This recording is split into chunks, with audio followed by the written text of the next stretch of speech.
It was 10 years later in 97 when a farmer near Buckley was found. Slumped over his plow, his heart had stopped. There were dog tracks all around. 7 years past the turn of the century, they say a crazy old widow had a dream of dogs that circled her house at night. They walked like men and screamed.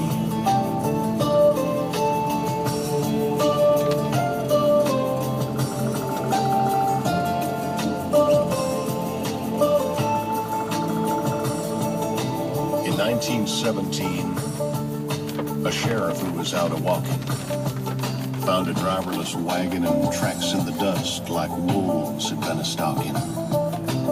Near the roadside, a 4-horse team lay dead with their eyes open wide. When the vet finished up his examination, he said it looked like they died of fright. In 37, a schooner captain said several crew members had reported a pack of wild dogs roaming Bowers Harbor. His story was never recorded.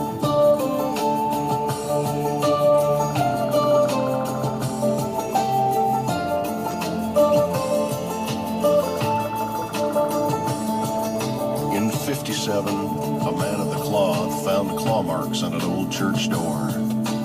The newspaper said they'd been